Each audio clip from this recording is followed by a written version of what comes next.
I'm Nathan Brown, and I was in that band. Hi Nathan, it's me, Grady. How are you doing, man? Hey, Grady, how you doing, man? Yeah, guys, so good to see you. Yeah, it's nice to see your face. And nice to see your face talking. I've been out of state for 4 years, and I don't have a whole lot of friends up here, and so I mean, the thought of seeing seeing a friend talk, their mouth move, not just a video or a Facebook post or something like that. It's just I didn't realize how amazing it is. I mean, I just don't see anybody. All the people that I saw all the time. Yeah. So, where are you now? Where are you living? Where have you been the last 4 years? Connecticut. Living in Connecticut. Yeah, we moved up here actually about 3.5 years now, but um, up here now, and it's great. I mean, I love being up here. It's obviously I'm really enjoying not experiencing the 4 months straight of 110-degree weather. That's great. Yeah, it's different thing. I like it. What's it like with the you know, how do you handle the cold? Great. I mean, that is just what I love. I love the cold. I'm really sad. It's actually freezing today. It was freezing. Um, and past couple of days it was. Yes, last week we were in the. I think we hit 80, 75 or 80 for a couple of days. But there's like the warm before the cool front came in, and but yeah, we had snow on the ground until I think the beginning of April. It always makes me. I think of the Prince song. Yeah, yeah. Um, and I was just enjoying watching those last mounds of snow. Hold on for dear life. Um, you know, it's good. Yeah, I love the cold weather. I love gloomy weather. Hate the sun. Yeah. Are the trees still bare?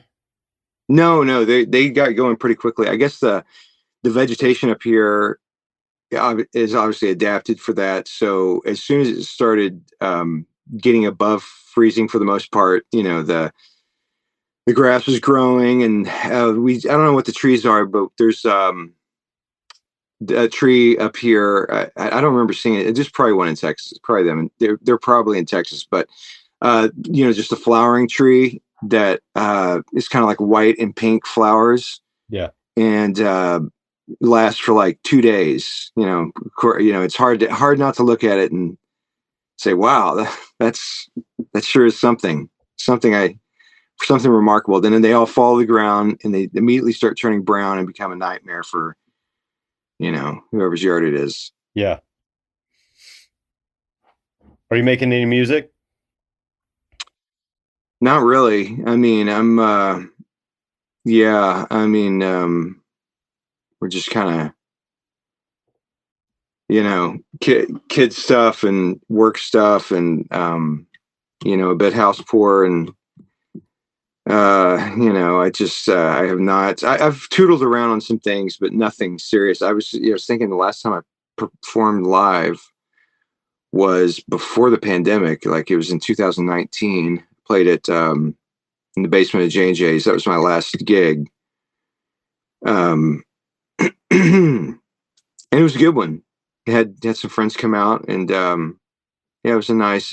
I had injured my shoulder really badly, and I just had to. I went to the doctor, and he said, I just needed to, because everything. I think the shows that I was doing that electronic project at the time called Boborg or Nazen. It's the name changed a bit. It's a different story, but the I was using, like, oh my gosh, it was probably literally a ton of analog 70s analog synthesizers that were extremely heavy. I just crammed them all into a Honda Accord, into where I had just like this little knit, this square going to the back, where I could see the cars, in the rearview mirror. couldn't see anything out the passenger window. I was just a brick of stuff, and I was amazed that I fit it all in there, and the tires are scraping on the top of the wheel well and all that stuff. But anyway, it was very heavy, and so I just um I was, and actually I wasn't injured because of that, because I was always very careful, but I had to go to my storage unit to get something, and I was lifting something really heavy from a high place, and I twisted, and I just ripped something in my back shoulder plate. Was it scapula or something? Is that what it's called? Anyway, so We'll go whatever the with muscle that. is over there, and the doctor said, I went to the doctor after a couple weeks, and he was like, you can't do that. And I was like, so, and then the pandemic happened, and here I am, wishing I could do a gig. Yeah, that was like about to be where I was going, was like, if you don't even have the possibility of a gig, is it just like hard to create without the idea Well, that maybe you're going to perform something? it's terrible up here, man. I mean, what I noticed when I was, touring a lot 20 years ago, it seems like like you have a major city, and then the areas surrounding the major cities are usually like the worst musical landscape. It's just like jam band, like tribute band, jam band, um, just stuff that's just like bonehead. I mean, it's like they're taking, so like in New Jersey, Connecticut. I don't want to say Pennsylvania. Pennsylvania's a little bit better about that, but anyway, just kind of surrounding New York City, uh, you just get a lot of that. So I came up here, and it's just like, everybody's just really deep into, you know, that kind of stuff. And had this project that I was doing kind of concurrently with the Boborg / Nozen thing. It was called Program. And where so I tried to work that setup, and I did, and it sounded great. Basically, I was playing along to a videotape of music that I did the keyboard sequencing and like the synthesizer based programming, and then had a guitarist playing along. I was playing drums along to it, and then another synth player who's just doing some lead stuff. But pretty much like a whole gig existed, and I recorded onto a videotape, which is hi-fi audio, and we just play along with that. And so I just kind of, and at one point, the guitarist, whose name's Ben Hance, he was a very kind of a sought after uh, guitarist at the time. He was playing a lot of bands. What was it called? Well, he's in man. Well, he was in the Kush. He was in what are they called? I know Ben. I know what you're talking about. Okay, good, yeah. So there was certain occasions where he couldn't play, so I got him to record. I made another videotape of the backing tracks with him playing. So I had that, and we were good. And so I tried to go. I was like, I started working at going back to being a server, and there's fortunately this area that I was working where I was working was right next to kind of like a musical, whatever the Deep Ellum or Magnolia type area would be in Fort Worth and Dallas up here. And it was in Bridgeport. And they, yeah, so went to this one place that looked like this is the place that I would play. And oh man, what's a different story. This guy, it's really just a bunch of douchebags. It's crazy. So there's this young guy who's like, I was told by the owner, oh, you need to talk to this guy. And so I came back a couple of times trying to get, like, oh, he's going to be there tonight. And so I showed up, and he was stoned and drunk and out in the patio, and he's like, hey, bro. Yeah. Oh, yeah. He said you want to talk to me. And I was like, yeah. I'm like, okay. Yeah. I want to give him a little spiel, like I'd like to play. And of course I just got off work. So I had like the black server clothing, and my hair was kind of cut short and nicely. And he just sized me up, and he's like, didn't think that I would do anything. I mean, I didn't look like him or his girlfriend, who were just, it had plenty of henna tattoos and, flouncy skirts and do rags and necklaces and bangles and all this stuff. Yeah.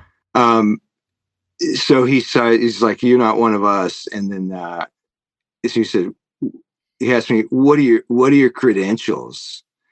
And I was like, I just kind of like laughed, and I said, "Oh, what are my credentials?" Okay, well, and I just felt so I just felt so horrible, like I was just like in that moment hitting me like, wow. I mean, I could, not that I was like some kind of big shot in Dallas Fort Worth, but I mean, if it was, I'd just been there for so long, it was easier to get a gig. And, I tried a little bit and then I had to give up because it was just not happening. People weren't, I tried to message bands for a while, like, hey, let's be friends. Can I open up for you? And everything was just shut down, which is funny because, their stuff is just so, relatively subpar as far as artistically. And, I mean, if you were just going to kind of objectively look at the landscape of stuff, it's like, the boneheads that are snooty. I mean, I don't know if any of that makes sense. I should shut up about that now. I'm going off. No, I like it. I've I don't know. I've toyed with the idea of moving before, at different times in my life, but like I'm at a point now, I'm about to round the corner. I played like, um, 3 gigs with Ryan Becker last week, and I'm going on 30 years of knowing him.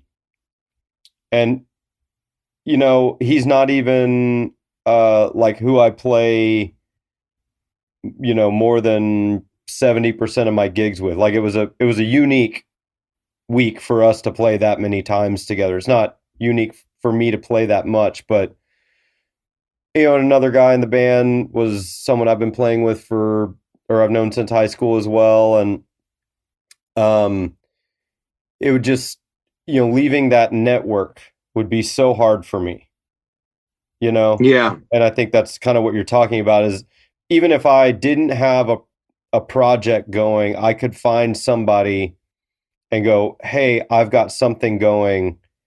And even if it's just like, I'm going to show up with a guitar and play a solo gig, someone would give me a chance, you know? Right. Yeah. Like, and just because of the network I've created and the time that I've spent in this area, and outside of this area, I'm nobody, you know? And Well, I guess the thing, now I'm glad you're mentioning that because I, uh, up to maybe 10, 12 years, 8 to 10 years ago. Well, this particular area of Connecticut I'm in, I never really tried to, like, what I did 20 years ago was I just lived in my van. I was just constantly looping around the country for 4 years. And I mean, I had contacts all over the country. It was very, I could play gigs very easily in a lot of places, but there were some zones that I just never, or just certain areas I didn't try to play in because I just kind of recognized it as, artistic voids. So the part of they're called I Mississippi. what's that? And they're called Mississippi. Man, I don't know. I some of the best gigs I had were at Martin's in Jackson. I don't know if you ever heard of. Have you ever played at Martin's, or I don't even know if it's still around. I think the place I played was Hal and Mal's in Okay. Jackson. And another, Well, it wasn't bad. I just that well, was there's for this place whatever called reason. Martin's in Jackson, and it was just like an oasis. It was crazy. It was just, and it was one of those just perfect situations where, like the hipster kids, so-called of the day, 20 years ago or whatever, they're more than 20 years ago now. It's like 2002, 3, 4, 5, but they you just figured out that they could take over the dive bar where the blue collar locals were drinking beer, and then they would leave, at 6 or 7, and then it was just completely just changeover of audience, and it was, all the kids came and they were just soaking it up, and that was like the place that it was. I'm sorry, I didn't mean to I'm not trying to shun on your Mississippi shitting, but No, what I was going to say though is that back then I played. There was two places in Connecticut that I played. One is in New London, and the other was in Hartford. Hartford, it was kind of like a bonehead situation, but um, but it was good. It was a good one. It was this band that was like kind of like a like white guys with like a rapper, but they were doing like hip hop jazz, with real instruments. mhm. And they were all like, there's like a jazz school up in at whatever some little college in Hartford, and so they were all guys, and they were trying to just do that kind of a thing that was popular back then. And it was at this pizza place that was also a brewery, and they guaranteed for at the time they had a good guarantee, so it was just like that was a great thing to do. New London was like a New York City gig, filled with artsy kids doing wanting crazy stuff, and so there that was good. But here it's just this part, I never try to get any gigs in the kind of the southern uh southwestern part of Connecticut, because it was just not good. Yeah. Anyway. Well, talk to me about those touring days, because that's sort of how I met you. Was or when I first saw you, it was you were touring for Browningham, and I was doing sound at Rubber Gloves. Mm-hmm. That's Um, right. you're doing it was you solo with, I think, some pre-recorded stuff. You were standing behind a keyboard, and At that time, there wasn't anything pre-recorded. I never did any pre-recorded stuff. Toward the end of the project, I had a MIDI sequencer playing um, MIDI files into keyboards live, which I guess now people would just have those as tracks. But at that time, I'm pretty sure I was just using like some like children's keyboards, Casio and Yamaha children's keyboards, and there was like a beat. Um, well, it depends on when it was, but I was just kind of using like a preset drum rhythm and then mhm, just playing, yeah, left hand bass and chords and singing on top of it. yeah. And then at the end of the show, you would do cheers, Oh yeah, yeah. The and whole the thing that made it possible, the that dumb thing that made it possible. I mean, that was like a version of like a viral thing at the time, I guess. You know what I mean? Like, Yeah. um, and I remember, I mean, there's so many things I remember vividly about it. One is like, I think you started by saying something to the effect like, "This is the first song I ever wrote. I believe in starting from the beginning," or something like Oh, the that. first cheer I ever wrote, you mean? Yeah. Yeah, okay, there we go. It was the cheer. Yeah. Go. Yeah. Yeah, go. Good old go. Go, Geo team. Show them what you So know, team. I don't know. And then we talked a little, or you, the reason I even wanted to, like, was like, this would be, I mean, I'm enjoying talking to you. I knew I wanted to book you, but watching a video that you posted last week or 2 weeks ago on YouTube, you talked a little bit about this time in your life and about how everyone was kind of coaching you on what you Oh should yeah. do. And, um, I was about to say I love that because that's hilarious, but what I mean is I hate that, um, I got you. I got you. because that's just what people do. It's like in a weird way. It's like I like you. You know what would make this better? And it's like you just leave off that second part and just say I like you. Yeah. I don't need to dress a certain way, or we're not going to like shift the music in a certain way because you said so. That's really unnecessary. But there is someone in when someone's trying to do that, it is a kind intent, and there is like love there. It's just pointless. Yeah. It's but it's almost like it, I just see it as like some kind of like a behind the scenes programming that's some kind of conceptual thing that's influencing this that wants this kind of pattern or wants this thing to happen, and it just kind of overlays on, and people catch a bug, or they catch some kind of sub frequency of it, and end up just saying, yeah, I agree with that, and then wanting to put that on people. Mm-hmm.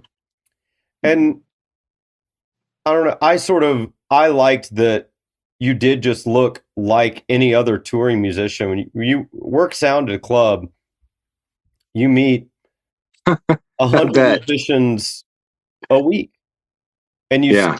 you kind of you start to see this like, oh, another group of people coming in playing their music, and you get a real sense of like, great, here we go.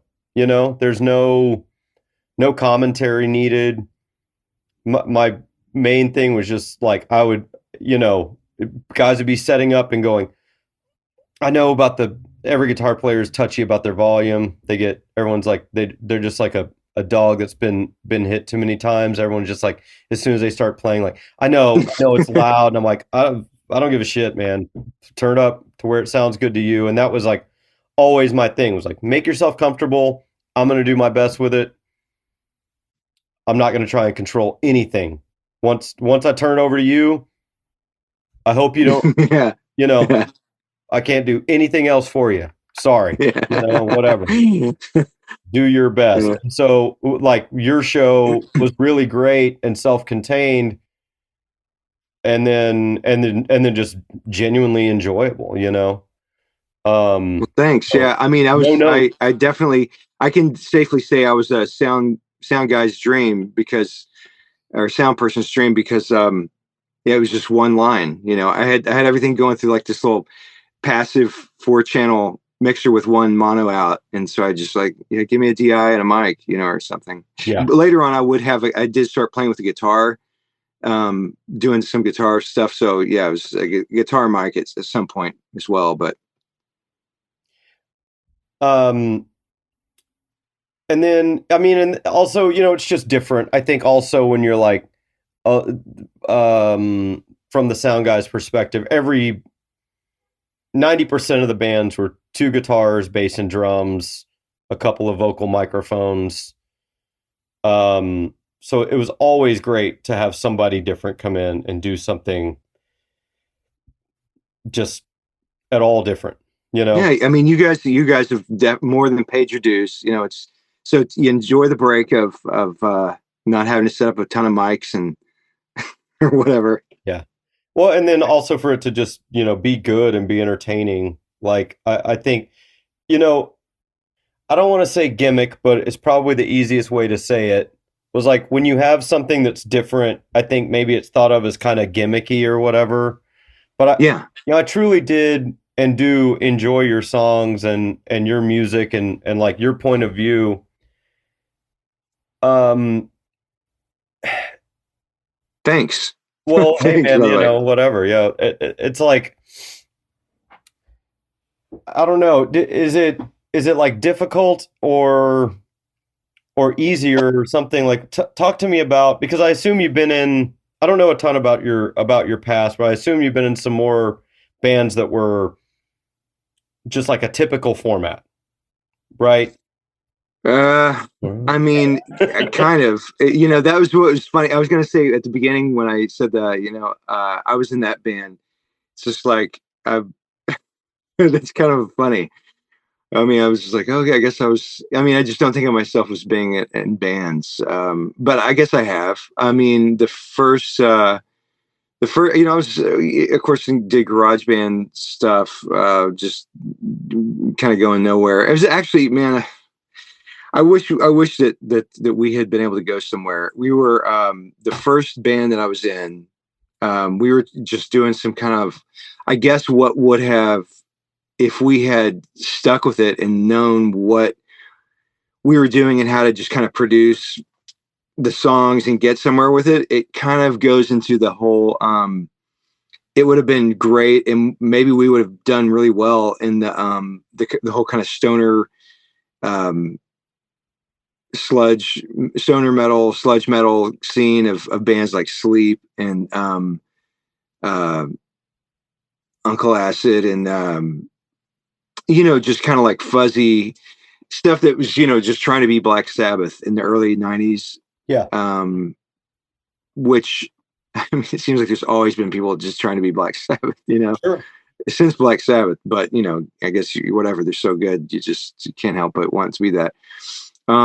But yeah, we just didn't have a real. I guess our bassist was the most kind of organized, and I was really young, and like 17 and 18, 19, and headed off to trying to go to music school at UTA, and I was like getting into progressive rock and fusion, and trying to do that, and instead of just knowing, I wish that I had known what I know now, and been able to just play for the music that was going on instead of overplay and That's just trying to. young tendency, right?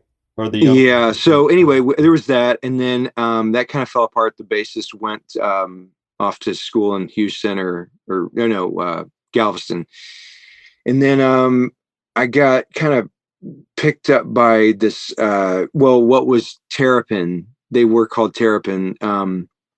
It was members of, well, I guess now it would be uh, oh my god, what's Theater Fire, yeah, Don Fagan. Oh yeah. uh, yeah, so he and this bassist Greg Smith, they were kind of the leaders of this band. Hank Tosh, Hank Tosh, he was No, in the Ape Hangers, and or is I don't know all the projects he's in now. He's like a Dallas guy now, a drummer. I mean, he's a great drummer, man. I loved playing with Hank. Anyway, it was kind of the main three of them. Then they brought in this guy Andrew Kenny, who ended up being like he's kind of most quote successful of us all with the American Analog Set. I don't know if you know that band. remember that. We used to, so this guy Greg left, and he was kind of having just some like personal stuff going on or whatever, and so he just kind of abruptly left. It's kind of, I guess, it was kind of like a Sid Barrett. There's always I don't know if this is this way anymore. It seems like there's always the Sid Barrett guy in the scene that leaves the band unexpectedly, and they're kind of like, oh. So they needed a bassist, and that was the wrong guy for the job, because I was, like I said, just trying to go in a dorky progressive rock fusion thing, and they're just doing like this real minimal shoegaze stuff. Um, but so I kind of tried to bring some extra bass texture to it, and it worked. And then I ended up leaving after a couple years, or just saying like, I don't want to do this anymore. That was just so stupid. Well, it worked out for the other guys fine, and me, I guess. But Mhm. um, this stuff was great. I just wanted to join a progressive rock band. So there's this older guy named Bill Pohl. I don't know if you've heard that name. I He have was heard the name. yeah. Well, he ended up he had like this Bill Pohl trio and they were doing and he and I kind of befriended each other at Best Buy, where he worked, over just progressive rock stuff. And he's a bit older than me, and he had a great drummer, but a guy who was like kind of very, just like I don't want to say stale, but just, like a standard drummer, like Neil Peart type, just like very kind of like on the grid type thing. And I guess he saw me as, I mean, I was not as good a drummer as that guy, but maybe I had some crazier ideas or something. And so he just wanted to start a band with this guy, Kurt Ranji. So it was his longtime friend.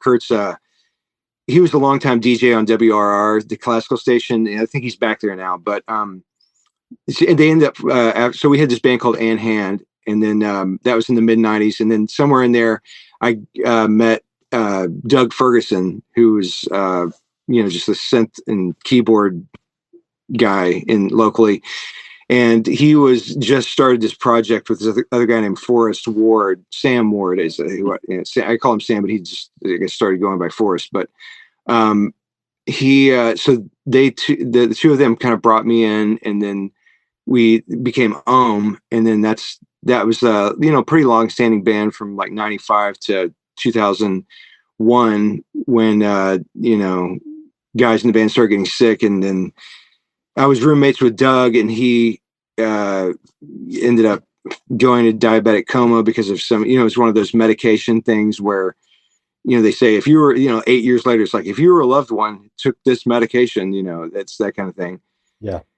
So he, we found him, and he was like just incoherent, and, could barely do anything, and called his parents. He went to the hospital, and sadly he ended up dying a week later of a blood clot. And then meanwhile, we had actually stopped doing that band because the clarinetist in the band, Chris Forrest, found out he had a brain tumor and wanted to treat it. And then he ended up dying like in 2004.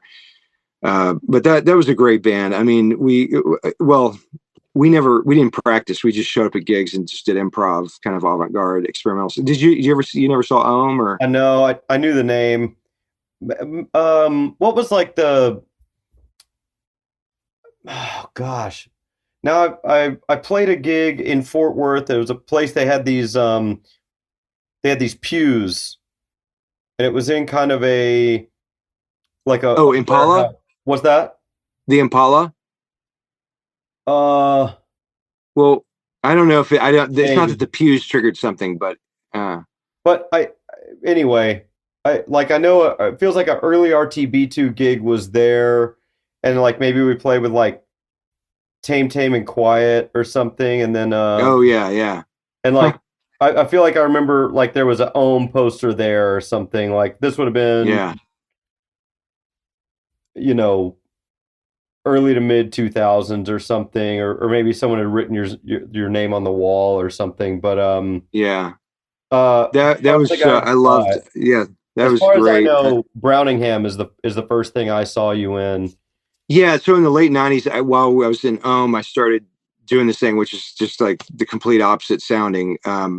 Very organized and like '80s pop influence, but yeah. So I started doing that in the late '90s, and kind of was doing gigs locally up until 2002, and then it was when the that Doug Ferguson, he died, and my other roommate and I were just kind of depressed about it, and we just kind of weren't like trying to make money, and we couldn't pay rent, and so he and I ended up just like hitting the road. I was just like, you know what, I came out with my first CD or album, CDR. Basically, I just Hmm. wrote the titles on the CD and sold it, but um I my first album, it kind of coincided with that time frame, and I put the finishing touches on it within a month of knowing that I wasn't going to be able to pay rent.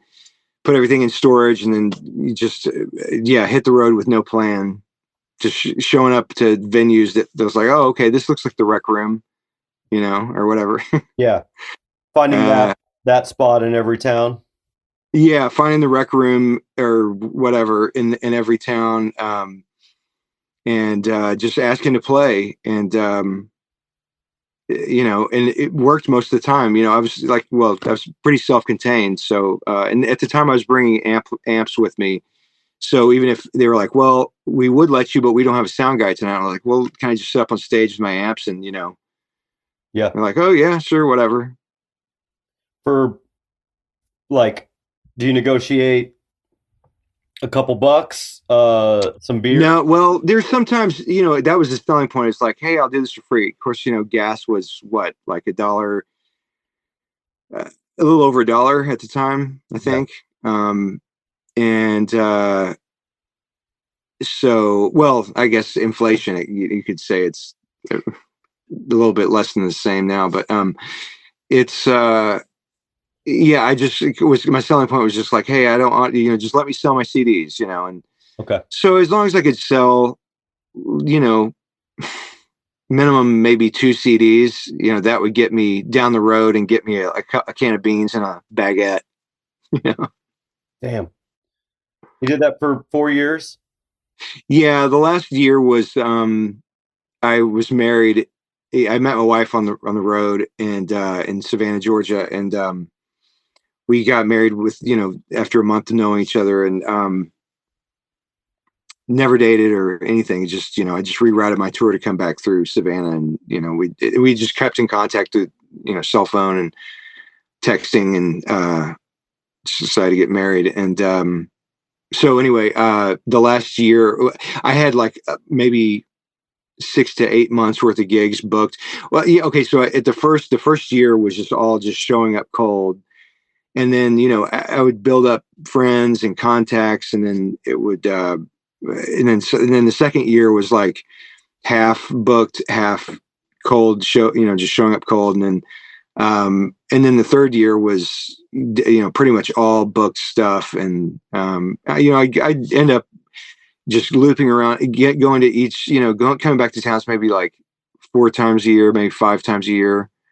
Um, and so, I had, it was great. I mean, it was very, I guess, I got burned out, you know, with it at a certain point, but it was, in the sweet spot. It was nice, just like having every day be just like a reunion, friends reunion, like, hey, good to see you again. Then the next night, hey, good to see, Yeah. I mean, that, and then I was crashing my van the first, year or so, and but yeah, as far as sometimes though, what would happen would be if people really liked what I was doing, or the bartender's like, throw me $25, maybe $50, every once in a while, maybe I got $100, just from some kind of, they were like, hey, you know what? While you were playing, we loved it. So I started just collecting money from people, and Hmm. here's like informal door charge, just going around.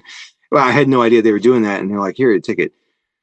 So it was just a mixed bag of stuff. The only time I got stranded was in Albuquerque, where I couldn't leave for a week. And I just was like trying to find a gig. I was just trying to find I had no money. I couldn't afford it. I knew I had to get to Gallup, New Mexico. No. Oh my God. What's the name of that town? And that's not New Mexico, Arizona. What's the town in northern Arizona? This Oh, Flagstaff. Flagstaff. Yeah. I had to get to Flagstaff, and I knew that I didn't have enough. I had like just a couple bucks, but not enough gas to make it. And I had to sell, I think, 3 CDs. And finally, a coffee shop let me set up. And after 4 days, I, played a gig, and basically, which I hate begging for stuff, but I just was at that point, and so some people bought the CD, and I was able to get to Flagstaff. Yeah. All that. Like, how do you go from like I want to be in a progressive rock band to this project? And I mean, I understand the like I'm just gonna hit the road, and that's something you can, that just makes like economic sense to be like, I can't afford rent. I have a van. I can just Yeah. travel and do this. Um, I don't know. It's wild to me. Like, and then what the things you're describing, prog rock, and then like improv, experimental music, avant And garde. a lot of that stuff came in, would filter into the Nathan Brown's. Well, at first I was calling it Nathan Brown's R&B. Like, well, at first I was thinking like I want to come up with a generic name for this project. This is in the late '90s, and I was like, how about R&B? You know, and then I was like, well, I don't know. I mean, maybe I'll. And I don't. I did. I was against using my name, because I didn't want to just sound like a singer songwriter, or just with an acoustic Right. guitar, just from Yeah. the name or something. And so I thought, oh, what about Nathan Brown's R&B? Like, not this, because if you listen to it, there's no, it doesn't sound like R&B, but it's like whatever my vision of that with my stuff is. But what ended up just happening is that all those kind of influences would make it into that, even though it, like, I was coming from a place of, I loved the Pointer Sisters when I was a kid, and Billy Ocean, and Michael Jackson, Prince, all that stuff, Michael McDonald, and Phil Collins, and all that stuff, and so but instead of it just sounding like that was the whole influence package, it was I the experimental avant-garde stuff, that would make its way into the music, of course. Yeah. I mean, that's like I think Prince has maintained a like steady level of cool throughout time, Absolutely. like um some of the other things you mentioned, like okay, just like a touchstone for now, like for whatever reason Fleetwood Mac is really cool right now. But No, like 15 years ago, like if your band sounded like Fleetwood Mac, that was not good. Like that was that's so weird because well, I don't know, maybe it's just a different scene, but there was like this, it seemed like there was a Fleetwood Mac, not revival, but just influence thing that I noticed. And well, sorry, go ahead. I want to hear finish what you're well, saying. yeah. So the things you're talking about, like Pointer Sisters, Michael McDonald, Billy Ocean, like I feel like in the early 2000s, that was like I wasn't, I didn't really find anybody that was, again, I'm just working at a rock club. People were coming through doing all kinds of stuff. There was there was still like industrial music happening, which I don't see a lot of Hmm. anymore. There was plenty of like, the looping thing was getting into a thing. There were plenty of jam bands.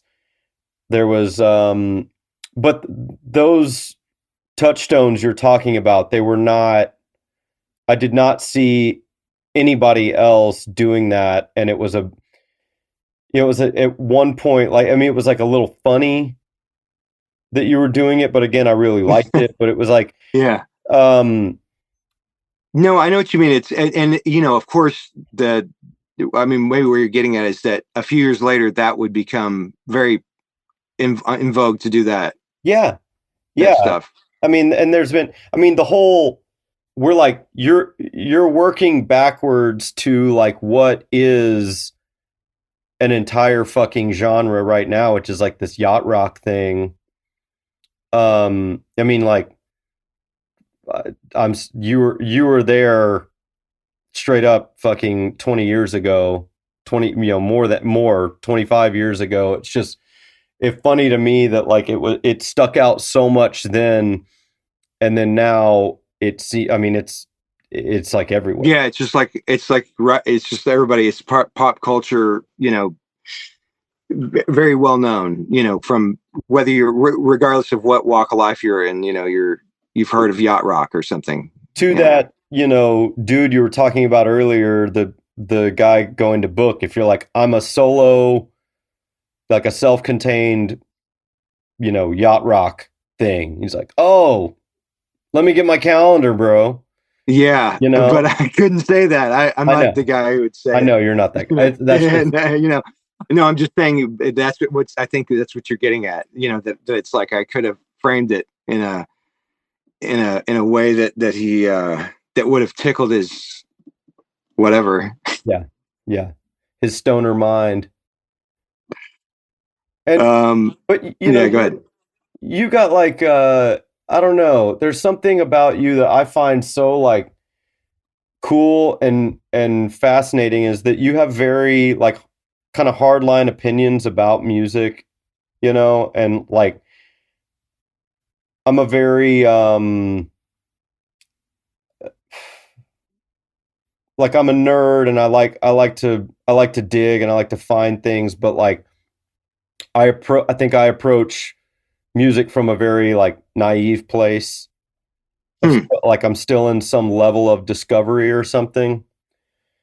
And I see you as someone who's got like a very clear idea of what you like and what you want, like what your taste is, and I find that like really, really cool and fascinating. I'm always interested in your point of view and anything that you know, it was a thing a little while ago where you're being like, oh, I just found this on YouTube. I haven't heard this in years. Or it was this, you know, some cassette I had or something. I'd always throw it on, you know, just things, names that I would see crate digging on for records, you know, and I'd be like, this has never no one's ever told me to dig here. And then Nathan did, and I put it on and I'm like, What was that? I'm trying to think. like Lee Any trigger? Ritenour was one. Isn't that, was that the, I'm trying to think of I mean, because there was a thing I was making some posts where I started thinking about, like when I was maybe mid-teens or early, adult, just become a teenager, and I didn't have any. I would, instead of saving up my money and buying like $9 records, I would just like, you know what, I'm just going to spread this out throughout the cutout bin. yeah, The yeah. 25 cent cut out records and stuff. And so I just got loaded up with all this stuff that you know um maybe there was something that I'd heard of, or like, oh, there's this guy in the band that I think he did something else, but it was never, and it was all kind of like generally mediocre, but there were some gems in there, but it was just a weird thing, and so I started getting into just doing that. And so but anyway, I started thinking about that, and I was making some Facebook posts like, "Oh, these are some of the bands that I remember doing that where I actually kind of liked what was going on there." I think one was this band called Color Me Gone, which Yeah, they were like a jangle pop band, like kind of like Let's Active or REM, yeah. um, and that was really good stuff. But maybe that's not what you're talking about. No, that this all seemed more in the kind of the, you know, R&B, Oh, okay. 80s. You know, I don't. It, there are a few things that specifically I remember, um, but I don't know. You just have like a very. I feel like you have a particular aesthetic, and it's like you have like if it's got like I kind of need these elements to be in the right Yeah, place. no, thank you. I'm glad you said that. Definitely, it's like I you know well, I guess everybody goes through a phase of listening to music or getting into music where you hear names, and then people will use names, and there are these impressions, of course, hey, this is something this is something to be appreciated, I mean, and you kind of, that they kind of lay it on you, and it just kind of, you just kind of take it in. And I feel like a lot of times those things just, once they're laid on you, people will never really do anything with it, Hmm. or they might like subconsciously react, like maybe they own albums but they don't listen to it, Yeah. or something, but they don't, and I feel like they don't like really process it, or when they're just question about it, they kind of say, um well, oh no, no, he's a great guitarist, or he's a great musician, Hmm. I just, at some point, I just started thinking about those kind of things that just are like barnacles hanging on, it's, and just saying like, well, why do I have 20 albums of this artist, why do I keep trying to, I mean, it's been 15 years or 20 years or whatever, and it just got me to the thing of thinking like, well, I don't want to just blanket dismiss them, like I need to send it through some filters, like, here are the things that I like about music, what boxes do they check, so, for example, like, um I like to bag on John Coltrane. Hmm. um I mean, genuinely, it's just, and I have a friend who, every time I say something, it's like his reaction is just that, say, he calls me an iconoclast, you're an iconoclast.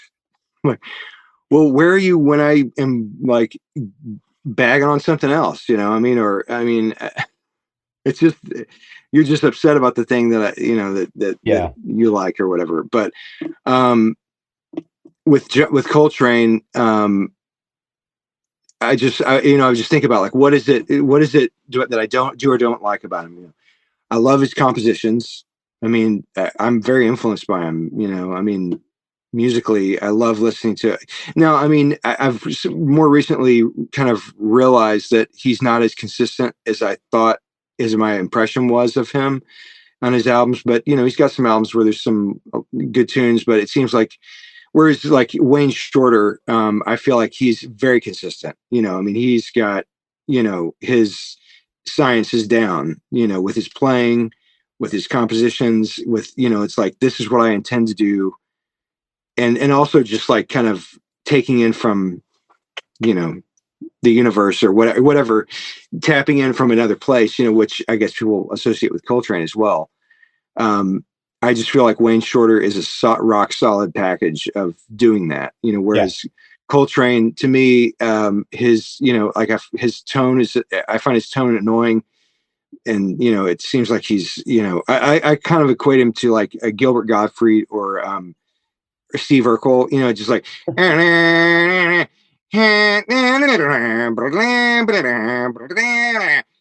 I mean, it's just like it reminds thinking of jazz conversation, taking it to like a party. To me, he's like the guy at the party that just, hey guys, what are we all talking about here? What happened to me the other day is that I went to this thing and this happened, and but the thing is that he'll bring up good subject matter. I mean, Hmm. like something like, man, I like what this guy's talk. I like what he's talking about. I just wish there was somebody else talking. Yeah. I wish he had a spokesperson instead of him. So, when I listen to his albums, I love, I have so tons of Coltrane albums, and, I love the songs, and, but mainly it's just, I just love when he shuts up and you can hear McCoy Tyner and Elvin Jones and, Yeah. uh, those guys do their thing, or whoever he's playing with. Sorry, I just went off. Oh no, no. I don't even I know mean, what. I love that. I mean, that was like that was huge for me just on, something as iconic as kind of Blue or whatever, which I know you got opinions about too, but like, it's like, I'm sorry, dude, when you're like passing it off to Cannonball Adderley, like that dude's got beautiful tone, Oh man, I beautiful love Cannonball phrasing, Adderley. and it's Oh my like, gosh. and I think he makes Coltrane play better. I think that's one of those things where Yeah. I feel like Coltrane was like, "Oh, okay," like, "Oh, Yeah. you're gonna do it like that? All right, cool. I'm gonna," and like he really brings something cool out of him. And but again, like, and I really, it was funny to me to like actually listen to that stuff and understand who was playing what. That was early for me in my Yeah. jazz listening. But I guess what I'm saying is that it's important to me to figure out, like, to not just make.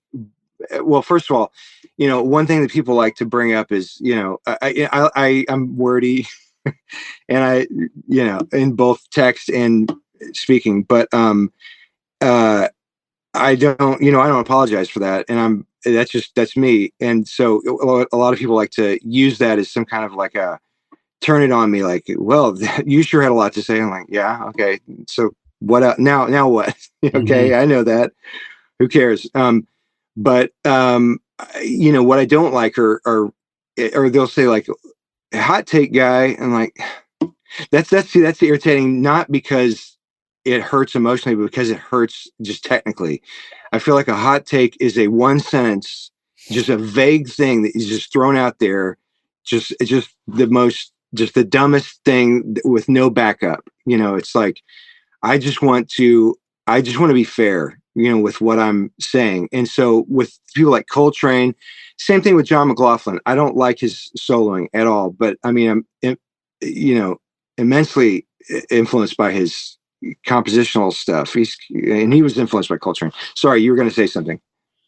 Oh, I don't know. I mean, I was just gonna say, like, if you want support, you start with unpopular opinion and then say your thing, and then people will come in to. I feel like that's the good way to get people to go. Actually, I agree with this opinion, but Hmm.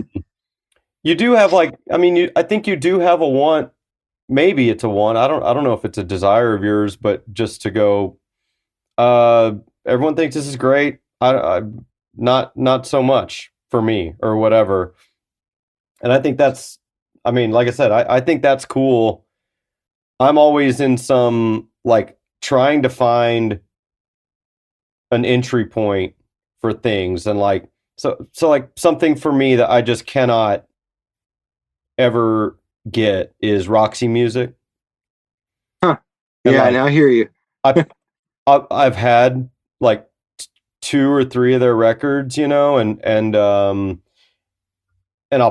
just put it on, or someone will send a YouTube clip, and I'm like, all right, all right, and then like it's over, and I'm like, um, I don't, nothing happened, Yeah.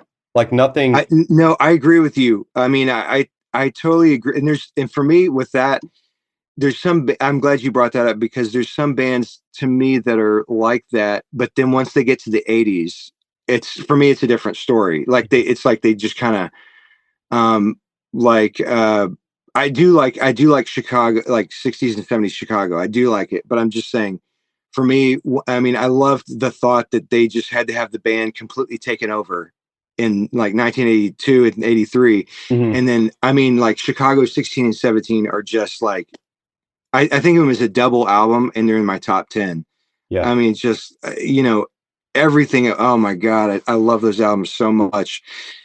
So, but with Roxy Music, I like Avalon, that their 80s album with More Than This on it. yeah, But it seems like it was just kind of a different thing than their 70s stuff. I know if this is what you're talking about, I feel like they have like a tough listen quality to their 70s stuff where it's like um it's there's an amateurishness to their music making that I think people connect with, but and I understand why it's charming, but it's also kind of grating, or I can see how it could also be grating and just not, just kind of like I don't know. Is this any of this what you're talking about with Roxy Music or yeah. It's just, I mean, it's like I don't know. I like Brian Eno, and I like uh, is it Manzara? yeah, yeah, You know, and like it's like I like the people, I like the players, and I mean, I like Brian Ferry, I guess. It's just something about it that it goes by and like nothing yeah, happens, and like to me that's like a difficult thing to do, you know, is to like create music, and for me to for it to be over and me be like, what what just happened? Like to not, yeah. I usually get like an impression or a hook or something, and nothing really happens for me. And I don't hate that about them. I just haven't got it yet. There'll be a point, I hope, where I'll find it and go, okay, this is it, you know. Yeah, I mean, I wonder also if how much of it has to do with there being like an art house element to it. Hmm. Just or like they seem like a band that was kind of, when you look at like what made a band work, what was their hook. I feel like it was their sense of style and you know, that was like a huge part of it. That just kind of maybe in what's the word? Either intimidated, like intimidating in a not in a threatening way, but just in an artistically threatening, intimidating, thing that kind of just makes people want to get on board. It makes a certain kind of person want to get on board, and they think that they love it for the music. But I feel like it's more, and kind of with the Angine de Patrine, just kind of going back to that a little Hmm. bit. Um, which man, I feel like we're running out of time. And listen, if you want to do it, I would love to. I mean, I feel like we could Let's do a third one if you want. Yeah, let's But do it. it's up to you. I got like 2 minutes left on this, and we can just, Okay. just Well, jump I to just part three after this yeah, to point. finish out what my thought. What I wanted to say. There's I keep wanting to bring up Michael Richardson. Uh, Oh yeah, Big because Mike. we, it's funny. I feel like we have kind of like a frenemy dynamic. And I would write him a message right now and tell him I said that.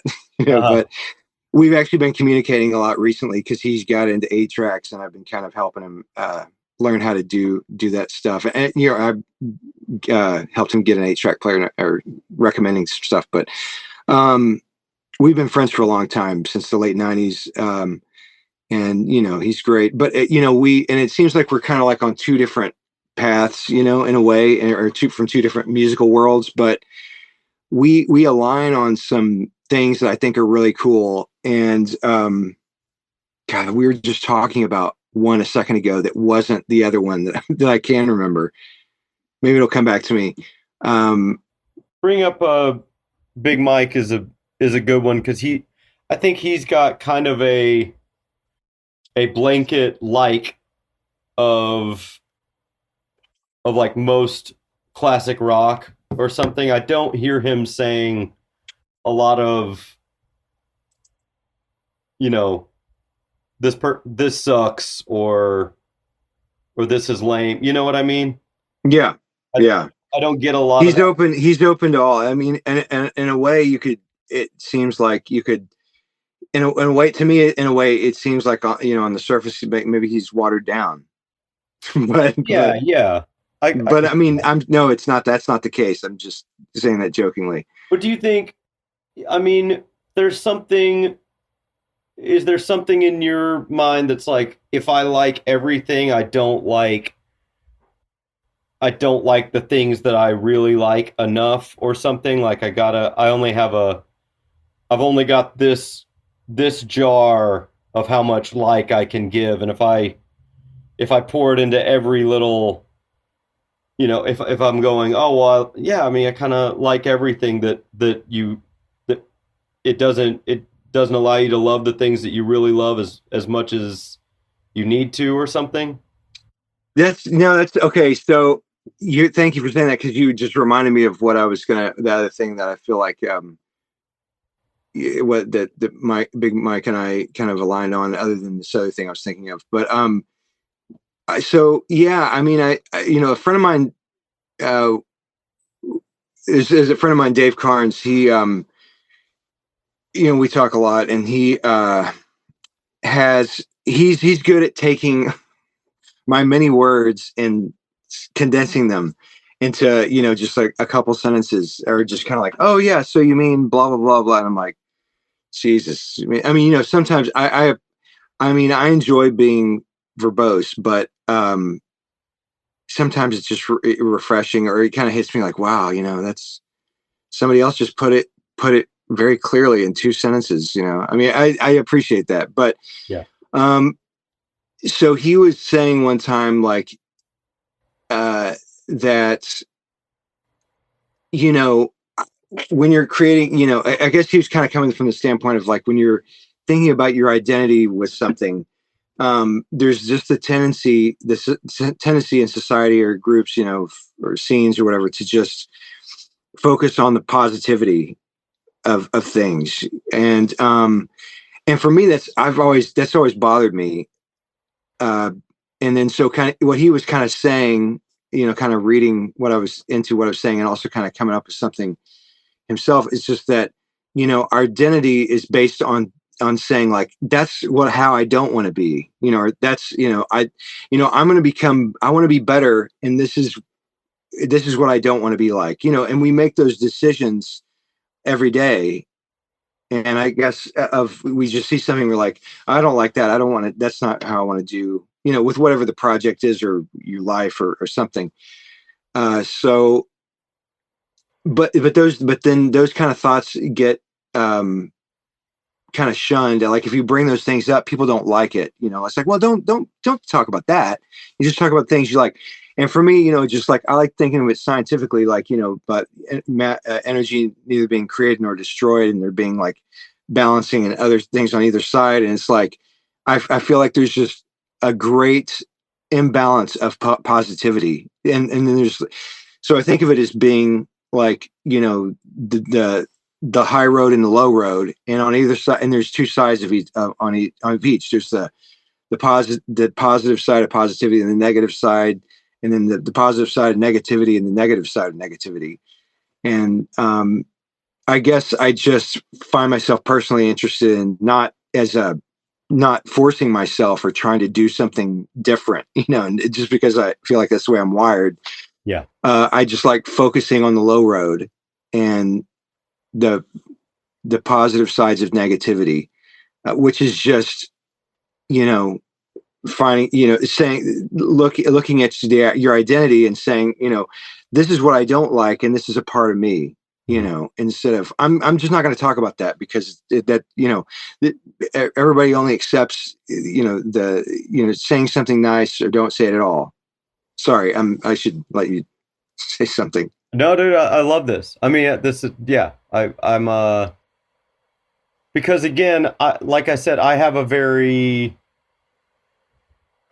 I don't know anything other to say. I mean, I feel open, like in some ways. Now, to like people who hang out with me a lot, they might be like they might completely disagree with that because I do kind of end up, like drawing from the same well over and over again. I like I just whatever. I mean, I like what I like. You can't really help it. And Yeah. I do enjoy challenging myself, and I do enjoy trying to find things that are new to me and going, man, I've never really dug here before. That's what this record buying, this vinyl thing that's happening right now, and I'm putting vinyl in quotes for you and I, but like, uh, I've been like, I don't like it. I'm offended by it as someone who's been buying records my whole life and listening to records my whole life. I think of like it as a trend or whatever, or calling uh, records vinyl is Yeah. is a Yeah. very lame thing to me. Albums, you know, uh, Yeah. and like because I think similarly to you, when I was a kid trying to find classic rock, that's what I like, and that's I like 70s music, I like 60s music, um, I like 80s music, whatever. But like you could go and find these things at a junk store at or a cutout bin, or when all the record stores were liquidating their their record shelves to make way for CDs. I was buying all of that up, and everything, most of the records I have I got for less than $5. Yeah. And I still like, and so now when I go record shopping, I'm in the country bin because I like country music, or I'm in the disco bin because those are still things you can get at a cheap price, and I'm still a cheap Yeah. person. Like I mean, it just I will buy things for, I've bought a record for $25 before, but I remember what it was, and it pained me, and I still when I put that thing on, I'm like, okay, this costs 25 fucking dollars for 10 songs or whatever it is. Um so I am selective about what I like, and I do like sort of discovering things and making decisions about things. I think those are important. I think that's what you like is a part of your identity. You know, um, Yeah. But so is what you don't like. fucking a yeah. And that's, and and I just like focusing. Well, I mean, I just tend to like to focus on that. I mean, or I like to at least give it its fair share, and that's what I'm, saying. Like, um, I don't try to generate something. It's like you get an album and you're blown away, and you want to and you gush about it online or whatever. Nobody's going to give you shit about that. Right. It's like, so what's the opposite of that? I'm listening. I'm in a store and I hear a Beatles song and it puts me in a bad mood. Um, that's that. I mean, that, it's like, it's just something that affects you. Um, and I find it irritating that it's like people are only accepting of these things. And, it's I just, but this is where staying on the right, on a better side of the road, on the low road, comes in. I mean, you can be terrible about being on the low road, hitting below the belt, making fun of, people's, which is things like making fun of people's weight, you know, race, Yeah, sexual orientation, right. just things of that nature, that calling people stupid, um, idiot, I mean, just name calling in general. I mean, that's the worst side of it. The best side of it is just, I do enjoy when people get, I mean, like when I just present something that, like, I don't like this, and then they start it, I just saying that, and then they start taking the low road, just picking the low hanging fruit and slinging the rotten fruit, because Right. it's easy, and there's a bunch of people, they've got a posse, I mean, it's easy to get a gang of people grabbing low hanging fruit to help you throw it, I mean, it's not hard at all. um but as long as you're not stooping to that level, then it's entertaining watching them do it. Yeah. Just as long as you're sticking to some kind of a code of like, I'm gonna, and then again, so I'll just say something about that, and people will kind of start trying to pounce all over me, I'm on in a thread, on a video, like saying something, and so then they start, then you're what an idiot you are, I mean, or just saying all that crap, and Yeah. so I just try to explain everything, and I just keep reminding him, like, well, listen, I'm listening to you, I'm listing off the things that this is where I'm coming from, I'm making some kind of a case for what it is that I'm saying, I'm not just throwing something out there to start a fight, necessarily. Yeah. I'm not actively trying to piss you off, but this opinion But apparently yeah, does. but I realize that it's going to happen, Yeah. But and like there is like there is a little bit of a positive um outcome to that, is like, okay, let's, for whatever reason we've decided that these things, like musically, are untouchable. You cannot you cannot criticize what, I mean, the easiest one would be the Beatles, right? But Sure. you just cannot, John Coltrane or Frank yeah, Zappa, yeah, you just cannot criticize these things. But because there is a literal fucking gang of people who will, who will fight you about it. Um, but you can, and it's good to, like, that's like, I don't know. I think there's people who will go back to those things and go, "This is why this is so great," and that's fine. But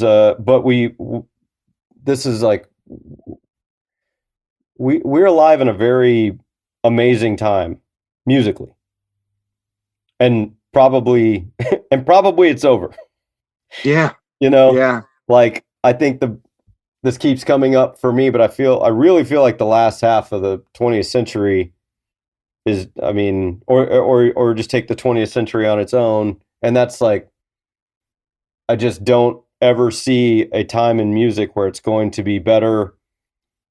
You're going to see more growth, and I mean, the recording technology has everything to do with it.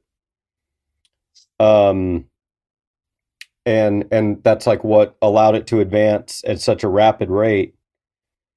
But I mean, I just don't. I just don't see what anyone's going to do with it that's going to match anything that's happened in the last, 70 years or 75 yeah. I years, mean, you know. It's weird, and that I guess I'll bring up the other thing that I was going to say that Big Mike and I kind of align on. That I saw him say this in a post several years ago, and I've tried to get him. I tried to get him. I was doing kind of an interview thing on YouTube a couple years ago, and I was really trying to get him with my friend, that friend of mine, Dave Carnes, and I was trying to get him and Big Mike on it to discuss it, which is that he kind of came to his own conclusion of this. Same with me.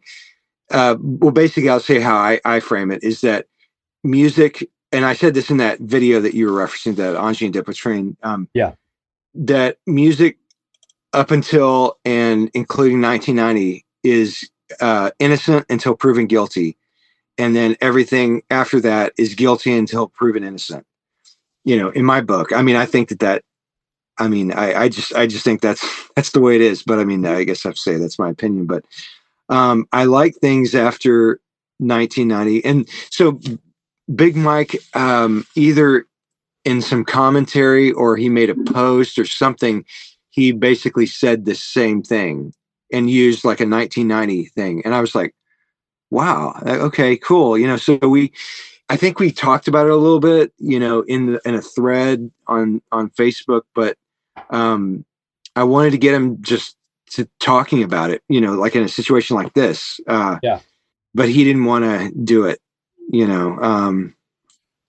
Be nice someday, because that's a specific thing that we both kind of arrived at independently, and so I mean, I feel like that's worth looking at. And it has to do with like, because you see, especially in the last 2 years, you've seen a lot of videos like, why isn't music good anymore? Type videos. You see it like maybe they've kind of trailed off, but for a while there was like a ton of those going on. Like, what's wrong with modern music? Why is modern music so bad? What was it about music from the past that's better than that? Yeah. Just all kinds of stuff like that. And each one of these videos, they weren't really looking at the whole picture. They were just looking at like one as trying to say that it has to do with oh well, because music songs don't have bridges anymore. I mean, that's just part of it. But um so there's a lot of things in motion to come to that point. And I mean, so for some of the things that don't get talked about, I mean, should I mention this, or should I not even? Oh, no, no, I no, man. mean, This is was why there anything? I don't want to run out of time because this is we why I'm shouldn't here. do a fourth one. But um, but was there anything that? Okay, should I talk about this for a second, or Yeah, is there please. Come on. something that you wanted to get to that No, we haven't no. yet? I have no agenda. Okay, well, so for example, just like the generation gap and the difference, between parents, that's a part of it. Also, um, exposure to music that you didn't like, that you were forced to listen to, that doesn't have to happen anymore. Like going to church, hearing, all this, hearing music in commercials that you had to sit through to get to, the show that you were watching, the classical music that was put in there, um, going to various programs. It's like, kids were forced into these situations of listening to some kind of classical religious music, jazz, that they didn't care about, but it seeped in. And their parents just seemed like a million miles away as far as what they were interested in. And so but then you get to a point where now it's like, maybe even the parents listening is way more hip than the kids, but then, 10 years ago, it was like they were listening to the same things. So there's never any there's no risk of a kid being exposed to something that they don't want to hear. And so basically what that was doing was, there was like a classical sensibility, I feel like, that just no matter what kind of music you were doing, pre 1990. Now, this is, of course, if you're talking about like bands that existed and continue past then, there's that's a different thing. I'm talking about like bands that kind of came about before or after, um, would exhibit some kind, whether it's country, hip hop, experimental music. There was always some kind of like a classical sensibility, a linear. You could throw in some linear approach in there that was happening in the way that they did their music, to Yeah. where, and then you can also start inserting like reasons for that, and what you were talking about, recording technology, going into computers and starting to, instead of composing in a linear fashion, it's recording in chunk segments that are either loop based or whatever. And then you just think of music as, you're not being like something that weaves, I think that one kind of music that, aged well, or that kind of transcends what I'm talking about, would be like hip hop.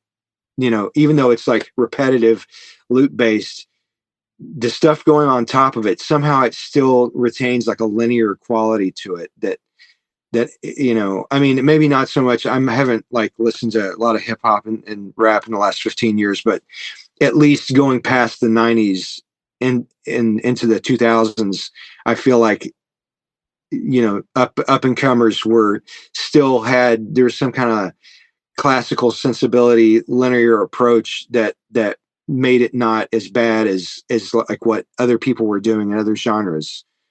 Well, hip hop doesn't go for any kind of throwback thing at all. Like, I mean, other than sampling, I mean, you yes, know, I mean, in its nature, it does. But I'm yeah. saying, like, they don't. You don't find hip hop records going, "Oh, I want it to sound like this rap record from 1990." Oh, yeah, Like, I see what you mean. no one I is. mean, of course there are exceptions, but I know what you're talking. Yeah, I mean, in general, you're right. So, and I mean, and so and that's a thing that bugs me now and might have like sort of stunted our growth a little bit, is, like, the currently the country or the rock or even jazz artists that people like right now, there's, to me, seemingly kind of stuck in this, we're doing it. And that's what's happening in film and TV too, is like, oh, it's, we're remaking this, or I would like, I'm trying to make an homage to, my love of music in the 80s or whatever, or, in the 70s, or the in the country thing is very much they're either trying to be Waylon Jennings, or they're trying to be um, Ray Price or something like that. Just kind of it, or they're Oh, really? you know, Huh? I mean There's that. people trying to be Ray Price. That's that's cool. Well, I guess there's less people trying to write that kind of music, and a lot of people just playing that music. But um, yeah, I mean, and it is cool. I love that music. I'm saying it's like, how will we move forward? Well, like, in another few years, if you're into Ray Price right now, in another few years, are you going to like progress toward George Strait? Because that's sort of what, Huh? in Yeah. the when everyone was like, whenever it was when everyone was doing like a 60s soul throwback Mm-hmm. thing, was like, okay, well, like, in a couple years, are you going to go disco? Are you going to be pushing it into straight funk? Like, are you going to get into an 80s period and get a drum machine? Like, how will this actually progress? Yeah. Are you just going to pretend that you exist in this time frame forever? Um, cool if you are. I will say though that progress. I mean, I was kind of thinking about this recently, and thinking about making a video about it, or but that progress is overrated. Um, that I feel like a lot of artists, kind of, progress killed them, or it kind of kills the music in a way. But and this is just like talking in hindsight, because it is what it is. But I'm sorry, this is you just kind of opened up a new line of thought. But take for example, well, when bands don't, they okay, whatever they come up with something, they get onto something that's working, and it's like, oh my god, this album is amazing. And then, I guess if they're in maybe the 60s, 70s, and I guess it's natural, they're young, they're getting money thrown at them, they're getting new technology. I mean, it makes sense that you would just progress. But then you fast forward to the 90s, when they're now touring and older and doing music, like doing their hits or whatever. Like they were a popular 70s band, now they're in the 90s. And you go to the show and it's not as good, and even when they make albums, it's not as good. I mean, which kind of, this also goes into the 1990 tipping point thing. But the problem is that what was good about them was their sound. I mean, it wasn't just their songs. I mean, I feel like it's treated like the music is all that's important. You know, it's just like, hey, as long as the music is being executed, then this is good. Well, I mean, it just doesn't. I mean, whenever you were there, you had to go through this. I mean, I just feel like the struggle of inconvenient instruments like a mellotron or a Hammond organ. Um, that struggle makes it into their sound. You Yeah. know, having whatever, a 61 key lighter weight digital keyboard that plays this stuff, and then they use it on albums. And then you're talking about in the 90s, which that's a whole other thing. You know, the whole production of like losing air, just dead air, and like, oh, let's make every single sound like it's right in your ear. I mean, everything is just right in your ear, and it's recorded immaculately. Which, I'm sorry, I'm skipping around a little bit, but it's reminding me that another aspect is, what's the word? I don't want to say technical, but I would say technical and emotional distance. That's something that's different in pre and post 1990. Even in band photos, like if you look at any band photo, regardless of what the band is, just some locals from wherever, Georgia, that never made it. Look at their band photo from before 1990, and they will look cool as shit. I mean, it'll just look like, not that they're trying or anything. It's just they just have a look like, we have just a mature emotional distance that it's natural. That's just projected, and that was also a part of the recording. The production. Yeah. There's a distance.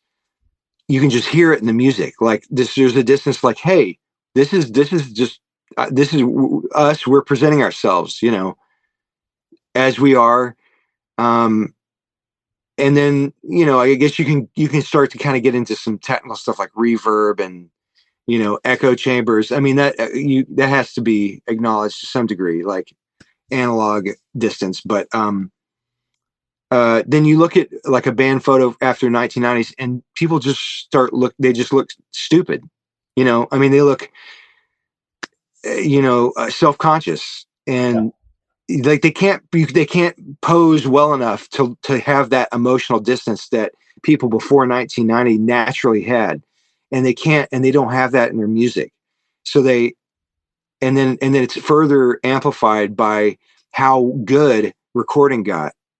It's like, what, how can you, and that's a whole other thing. It's like when people fixate on hi-fi stuff and fidelity and all this thing. I mean, I just, I can't help but think, like, listen, over 110 years ago, you would have thought hearing something on a wax cylinder was incredible.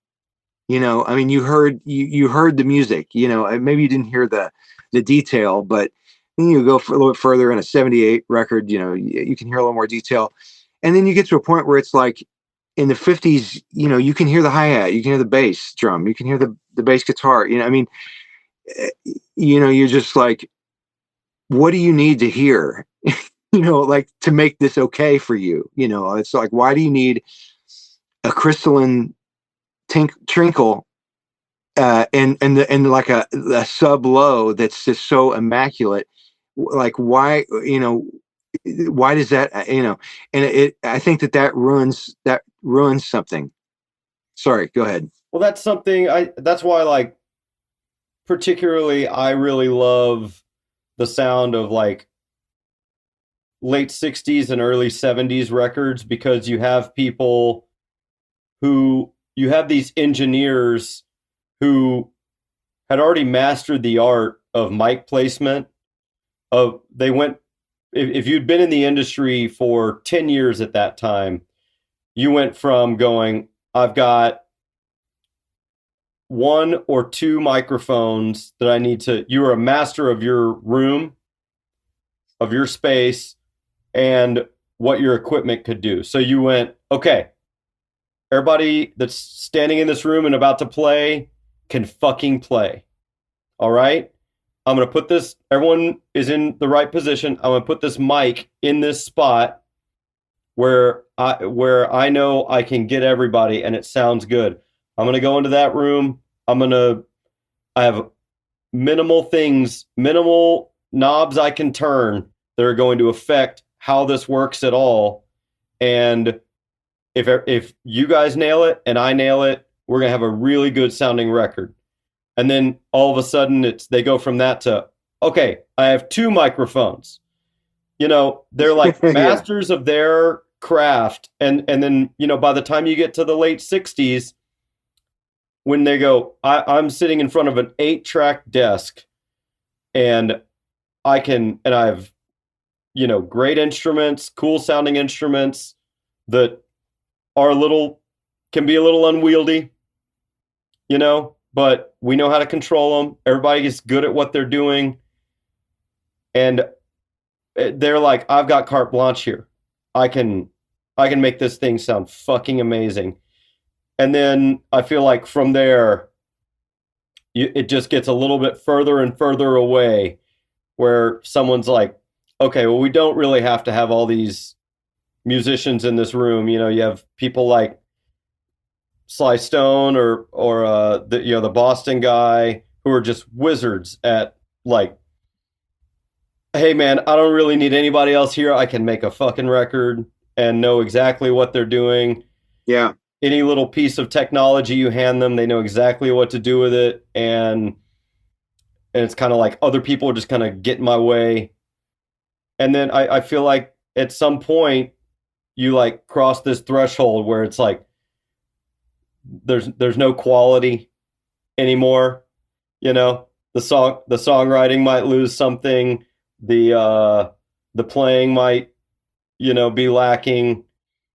And once you got it to where everyone can have that recording technology in their bedroom and can go, I mean, whatever, it's all music's made for somebody, but in my opinion, we've kind of elevated to this, you don't have to have like, to me, a good song has like a good lyric, a good riff, a good hook, something like that. And now what I hear is like a lot of people going, I kind of have this one idea, and they just Yeah.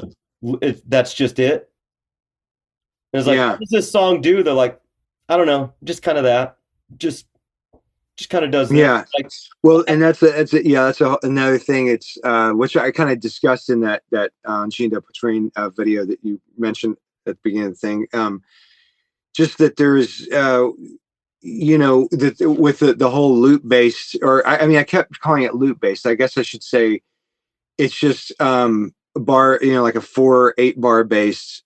Yeah, I guess it's a loop, yeah, but it's, they playing don't, it or there's looping it or nothing, whatever. nothing ever really like crosses over the bar, over that at the end of the loop, onto the into the next measure. It just it and whereas and what I was saying in that video was that whereas you'd have songs like that were kind of like the interesting, like they put at the end of the album, that was like that. It's like, whoa, they don't go to a bridge here, or they just kind of the song just kind of like toggles between these two chords. It's just like a vamp song or something. Yeah. And it was the one song on an album, maybe, and that was interesting, but now that's like every song, where the basically the chord functions stay the same, but then they just create the illusion of like it's a bridge because they take away they just like take away this part and just insert another part that's in the same key, but it's just like the keyboard, it's a different keyboard sound doing something different, but it's nothing's changed really. You just like they have some texture going, some different textures that come in and come out, but if you analyze it, it's just still the same looping thing. They're just changing, instrument parts that, that's all that changes. And people think like that works, but I mean, to me, it doesn't. Entire albums of that is not interesting. Entire careers. Entire careers of that is not interesting. Yeah, so just once you get over the 1990, I think it's to me it's a really distinct cutoff. Like I think that even if you don't like 80s music or whatever, that you can still just trace that classical sensibility that just encompasses everything from attitude, appearance, sonic quality, song structure, production, all this stuff, you can see. And there's this emotional and kind of technical distance to it of just, like an appropriate, maybe an appropriate aloofness or something, Yeah. and then once you get to 1990 and bands that start happening, that kind of come of age in that era, it all has like the opposite. It's all has like a needy vibe, Mm-hmm. like there's a need, to some one degree or another, there's a neediness, a preciousness. Like I want to be precious to someone, like Yeah. I need this to I want to sound precious so that somebody will think I'm precious in this way, whether it's like a little boutique guitar sound or Validation. a, a vocal manner, of a manner of singing, or a style of singing, or whatever, a little ghost stroke on the snare. Mm-hmm. It's all, everything is just boutiqued, and boutiqued into oblivion. And man, I mean, it's crazy. So what I was saying earlier about bands that, I'm sorry, I got off track. So you know I don't know, in a way, for a band to an older, I guess this is more applying to older bands, that if they're able to identify, this is what made us great, these instruments, the sound, this production, this the way our songwriting is, and if they generally stick to it, like, well, there's this French band, kind of progressive band, Magma, that I mean, I love. I mean, a huge influence. Oh my gosh, that's Yeah. actually more me. I was, as I sang falsetto in this that Nathan Browningham project. I mean, of course, there is some Prince influence there, but more so, it's Christian Vander from Magma. Okay. But yeah, but if you look at their career, I mean, they're still, I mean, they have stuck to their guns. I mean, they don't have any kind of old man lethargy or dinosaur, or like, hey, let's update our instruments and in production style. I mean, it's just, there's this album from 2009 they put out called the Mentet Ray, and the production is so dark on it. I mean, it's like, it just sounds like, they're just, that 70s thing, that 60s and 70s thing of just like getting good a good sound, but it's not just like super in your ear and like dead air and it has that emotional distance to it, and there's something about sticking to that bands don't do. You see a lot of, well, I mean, you've heard it, like a man, damn, I'm sorry, is this the longest video you've ever done? This is the first time I've ever done one remotely. Oh, that's right, It's okay.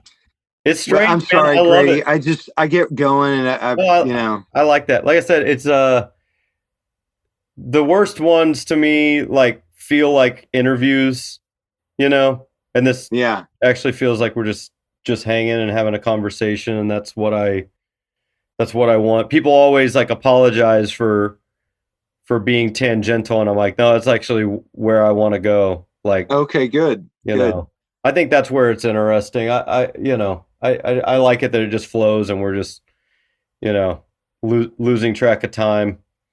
And this is like, I feel, and ideally, this should just feel like it's an ongoing conversation, and we absolutely should meet up again and do this. Is really fun, and I love talking with you anyway. But talking about Yeah, something we're both so passionate about is really fucking rad. yeah. Well, man, thanks for asking me to do it, and I really appreciate it and enjoyed talking Yeah, I talking love at all you, the if not with you. Yeah, man. Well, let's agree to do it again. Make it a series because I really it's really fun, really fun getting to just kind of dig in on these things. To get Big Mike to work on him, wear him down. Man, I would love. I mean, I feel like you would be able to make it happen more than I could. I think I've gotten some sort of like message from him this week that was kind of like, all right, I'll do your thing. I'll do your dumb thing. Uh, and I couldn't be happier. Because again, it's like I love points of view. I like, Yeah, and he's got a fascinating one, man. And I like just he's a fantastic character in my world. absolutely. Because he's so unique, you Yeah, know. And you are too, man. It's but I've got I have a love for wanting to hear everybody's point of view. I guess that's why I'm kind of doing this. But that's really cool. That's really cool, man. I'm well happy to be a part of it and hear your voice, if nothing else. yeah, man, back at you. Are you here's hoping you'll find your way back into making music. When you were around here, you just had like a with the we did that recording with RTB2 with you, and I know you did some other things and like Yeah, I think that was I think that's the day. I think you had your first date with your wife that night after the recording session, right? maybe not first, but early on for damn sure. Oh, okay. I But remember you were because I was recording and you were kind of like, man, do I gotta hang around here any much longer? I kind of got you got got something something going going. on. Yeah, hey. That was so good. Oh my gosh, I love that recording. And man, yeah, we didn't even get into my whole like fucked up business that I have that where I've been trying to like I've have materials printed because I wanted to like kind of do a re-release of your the 8-track that I um initially put out of that recording, RTB2 recording, Yeah. and then also do it on reel. So I have like fully printed, ready to go materials, but I can't do it because I'm now 5 to 6 years behind um, with paid orders, and my life has gotten to the point where I just I'm just trying to fulfill these things, and if in and it's affecting me because it's like I did this release this thing which I mean I don't know, This is that Nosin project, the Bo Borg, the electronic thing I was referencing. Yeah. Did I send you a link to that ever? I Or don't know. I don't think so. well, I'll send it to you. It's basically it's just stuff that I recorded in 2000.